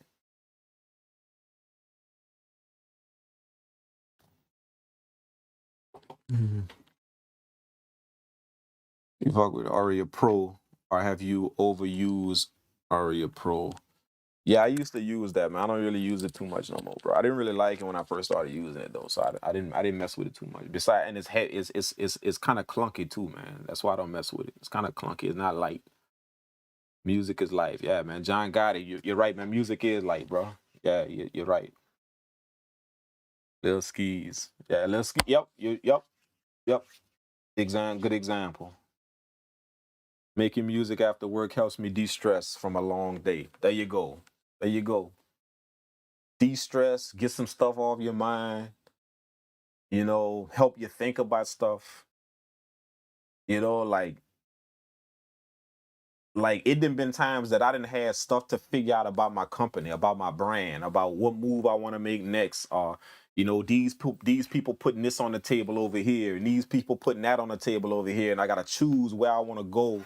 Because if I deal with these people, I can't deal with these people over here because that's a conflict in interest. All that type of stuff. Whenever I have them type of things going on, all them decisions made in the studio over making a beat, man. 100% of them decisions I gotta make. I make them decisions while I'm in the studio making music, man. It's like it just come to me, like, okay, I'm gonna do this. It's like the music just helped me think a little bit better. Or it makes stuff clear so I can think about some stuff. But as long as I'm just sitting down in silence or I'm around people, I can't figure out what move to make. I just can't. The second I get in the studio and I start making some beats or playing some music or listening to some records or doing something with music, all of a sudden I can figure some stuff out. That's just how it works, man. But that's people that they believe in this stuff, man. Like this is music is life to them. Like my man said, music is life to them. Do you record anyone in your studio or do you just strictly stay with the beat making? Oh no, man, I got full-fledged studios, bro. Full-fledged studios. I I didn't even got to the point with my studios to where I don't even record it. I don't even engineer people in them no more. Like when people book my studios, they come with their own squad. They come with their mixing engineer, with their producers, because my studios got pretty much everything they need.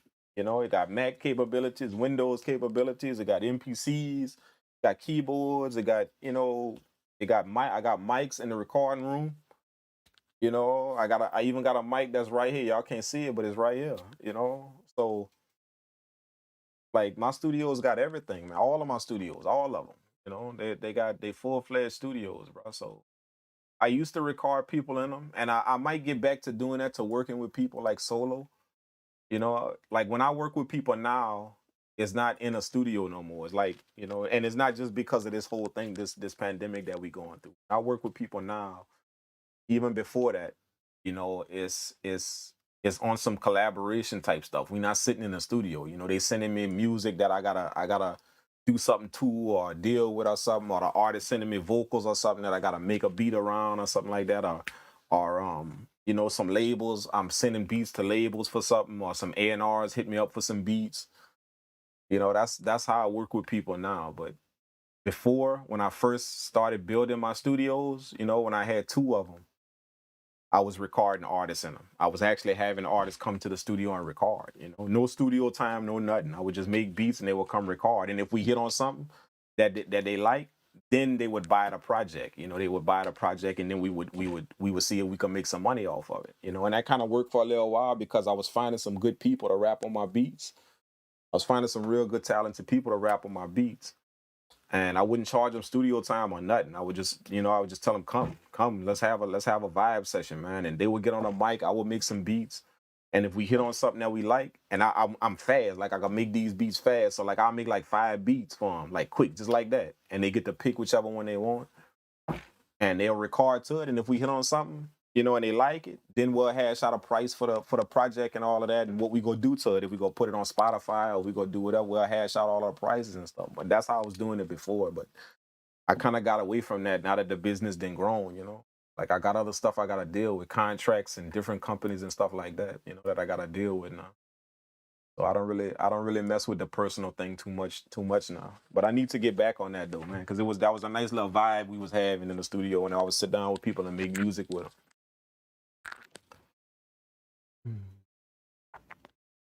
You ever had bad studio interactions, like 200 dudes around your gear spilling stuff? No, man, nah, man. I treat this like a business, bro. Like when I first came into this game and I had a studio, yeah, I kind of did what I saw people doing, like people being in the studio and smoking and carrying on and all of that and, all on their phones and stuff. But like over the years and building a business, that's how I treat it now, man. Like there's no smoking in my studios. There's no, you take that outside if that's what you want to do. And it's simply because you can't smoke on your job. You can't just light up the blunt on your job. Can't do that. You understand what I'm saying? So we working right now. We just punched in. Like if we working on a project, we just punched in. And if you one of them people that's saying, "Oh man, I need the weed I need that to make music, man. Like I need it to get my vibe," then your passion is that herb, man. That's your passion. It ain't music. You know what I'm saying? I need music to get in the musical vibe. I don't need some drug to get in the musical vibe. Your passion is that herb. It ain't music. You see what I'm saying? If you need that to get into the vibe, so that's how I treat this like a business now, man. That's what this is to me. A business. Everything that you got to do at your job, that's how I work in my studio, man. Like if it could be 10 people in the studio and just 2 of them out of the 10, that's who I'm working with. I don't mind you coming with people and bringing your whole little squad and taking pictures and all of that. But once that door closed and it's time to punch in, all 8 of them people gotta go. Like go down the street and get something to eat, or y'all go outside or go upstairs and play pool or something, man. Y'all go, but y'all gotta roll. If y'all don't have no kind of interaction with this whole thing that's going on, y'all gotta get out. Y'all gotta roll, man. If you're not bringing something to this table, to this vibe that we got going on, then you gotta go, man. Nobody get to sit in my studio with their phone recording, for they trying to get their Snapchats up and their Instagram, and nobody get to do that type of stuff in my studio because that ain't the type of stuff you could do on your job, bro. you know. Mm.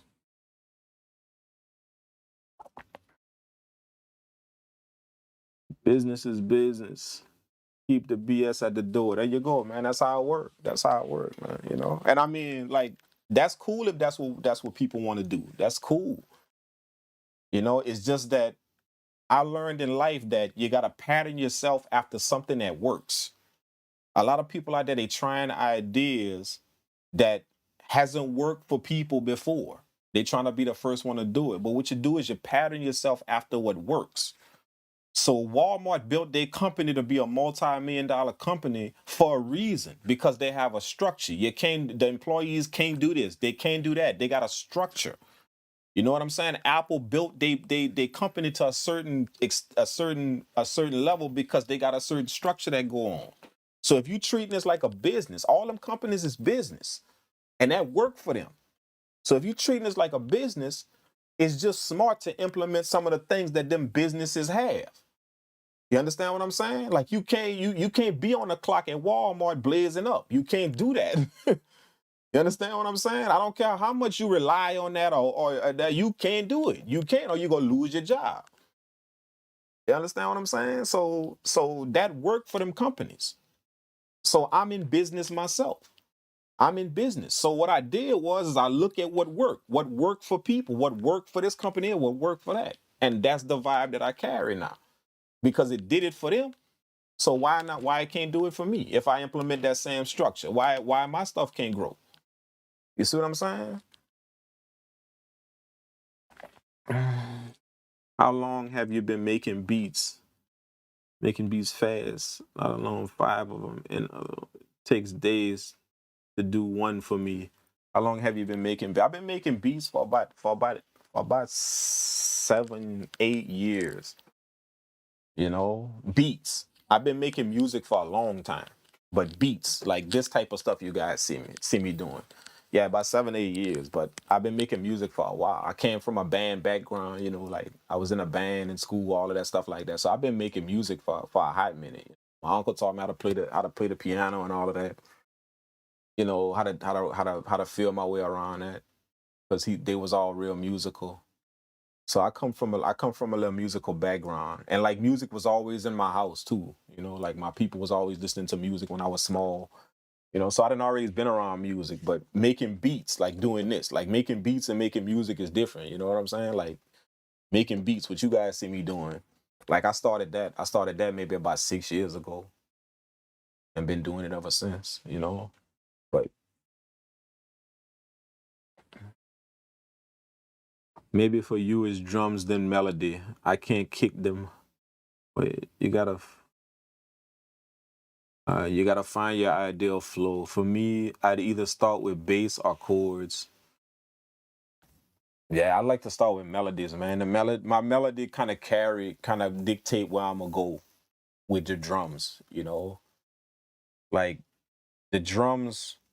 I feel like if I make music to drums, then I'm gonna stay stuck in whatever the drum pattern did. You know, remember the drums are sharp hits. They sharp hits. So it's almost like I'm boxing myself in if I'm trying to mesh a melody with drums. I gotta stay within that box of the drums. But like if I'm just making a melody, I could get creative and put effects and do all kind of craziness to it, you know, and it's almost like I don't even worry about what the beat gonna sound like. But if I'm trying to fit it around some drums, then it's almost like I gotta stay within the realm of the drums. You know what I'm saying? I might not be able to use this effect because it don't really sound that good with with this drum pattern, or because versus not having a drum pattern there and I put that effect on there and not a beat sound amazing just simply because I got that effect. You know, like that's why I kind of do melodies first. I don't really make drum patterns first. You know.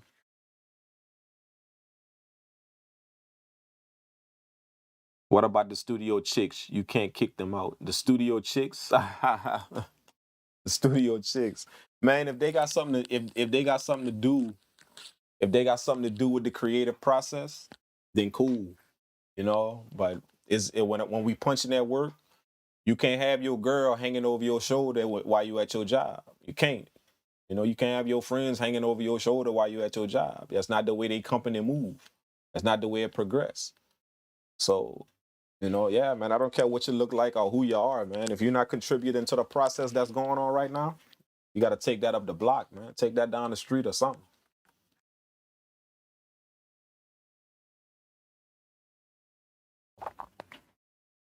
Bro, I can't ponder too much over the timing of my melody or drums might not sound completely right. So I spend 3 to 4 hours just trying to fix it and get tired. Yeah. Like the thing about creating melodies though is you gotta let it flow. You know, you gotta let a melody flow. You know, like some people approach a melody the same way they approach a drum pattern. They trying to put this note here and put that note. You gotta just let that flow, man. Like for a melody, think outside the box. For drums, it's better if you think inside the box. Your drum patterns gonna come out clear, crisp, sharp.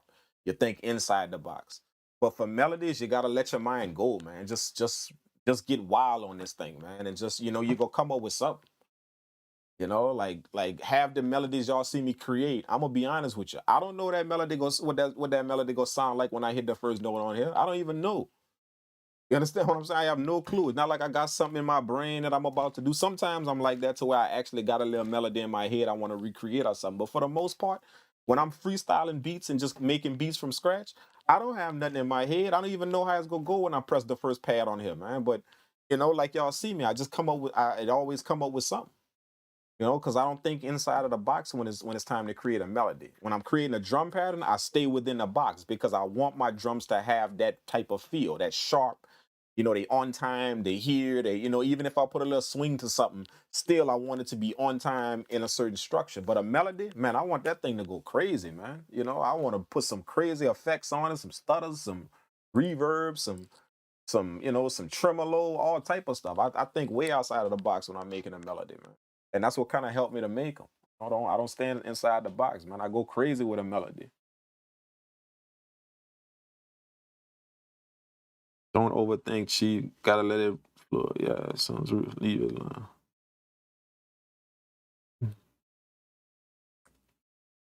And then one of the things I'm gonna tell you too, when you're making melodies too, one of the things that help me out when I'm making melodies is I start simple. When I first started making melodies, I start really, really simple. Like pick 4 notes. If you're using a pad perform mode or if you're using your keyboard, pick 4 notes, just 4. And get just like a little thing that's looping with them 4 notes. And then start using the keys to fit another note in and another note in, like your bill. I even got a video on that. I got a YouTube video on that I made a while back on how to build a melody, like how to literally build it, not just create one. You know, you see us making all of these crazy melodies and all of this stuff, but if you understand how to build a melody, like just start off with a certain little back and forth type of thing. Dun, dun, dun, dun, dun, dun. Just start off with a little back and forth type of thing. And you could turn that into the most crazy piano melody you'd never seen. You know, but you gotta know how to build it from a layer, you know, from just something small to add something to it, add something to it, add something to it. Now you got this big complex melody that's just crazy, man.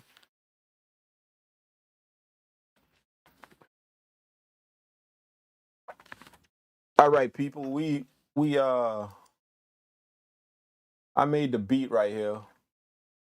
Man, I didn't even finish making this beat, bro. That's crazy, man. Let me finish this up real quick.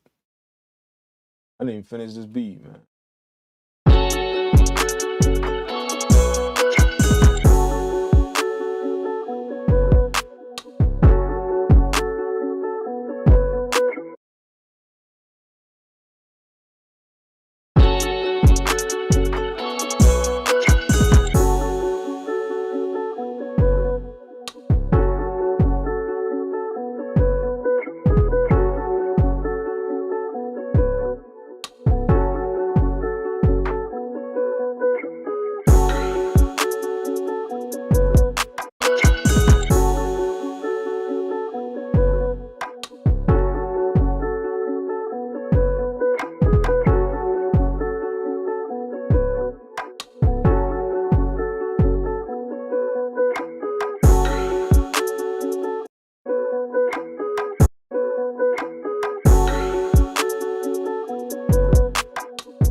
That's the beat right there, man. We did another one. We did another one.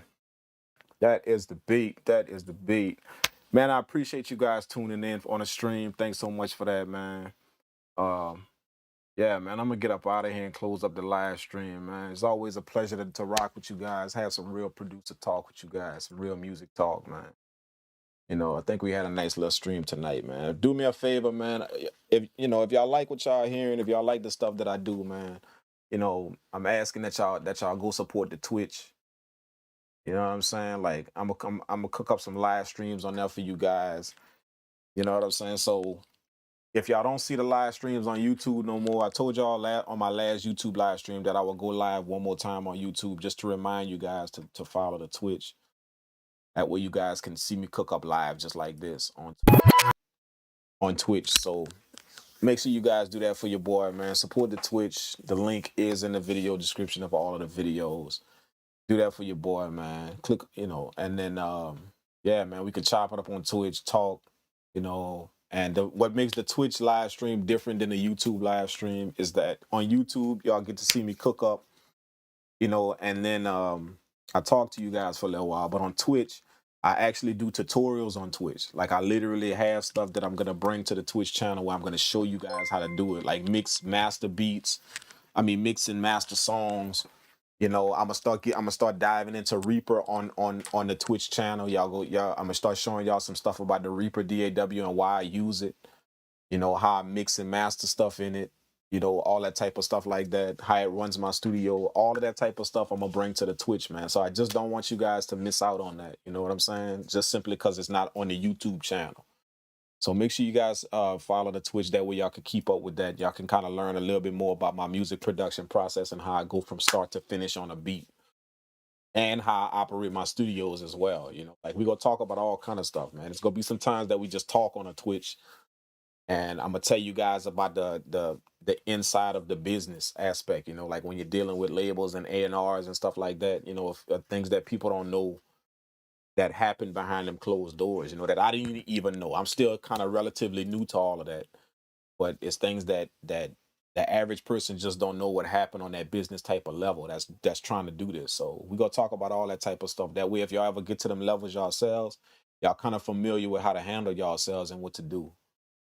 You're not going in there blind like and not knowing, So yeah, man, we're gonna talk about all of that on the Twitch, man. So make sure y'all support that.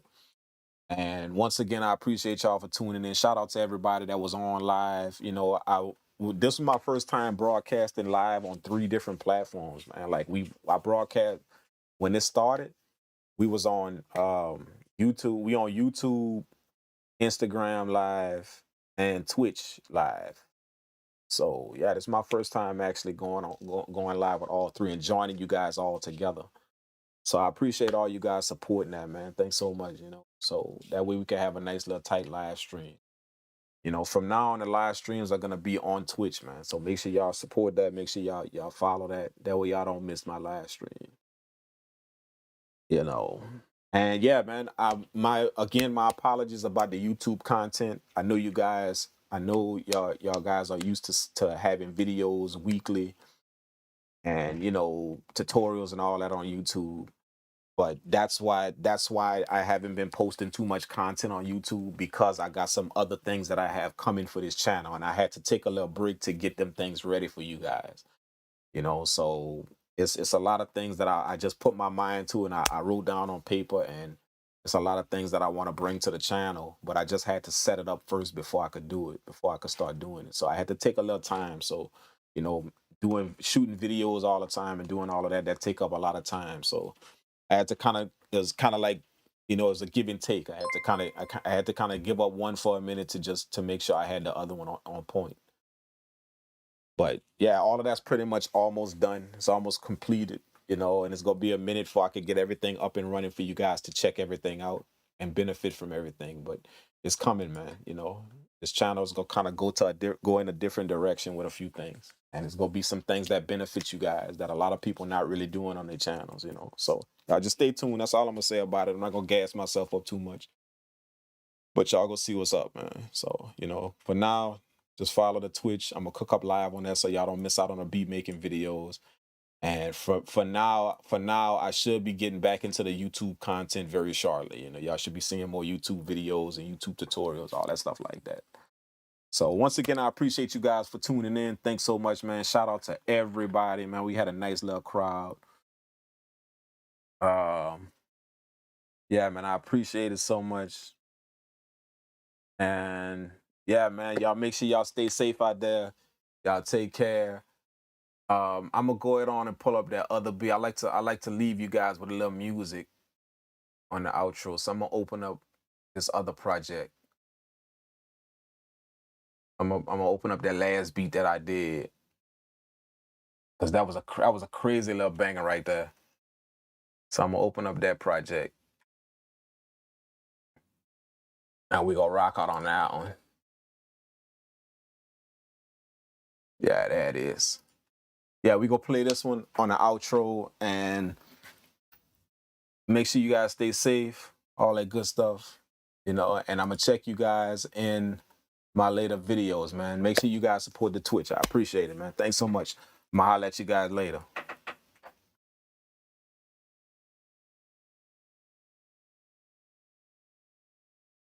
Purple world.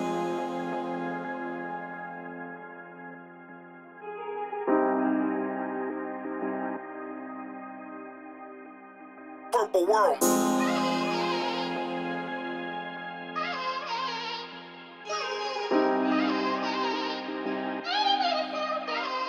Purple world made that.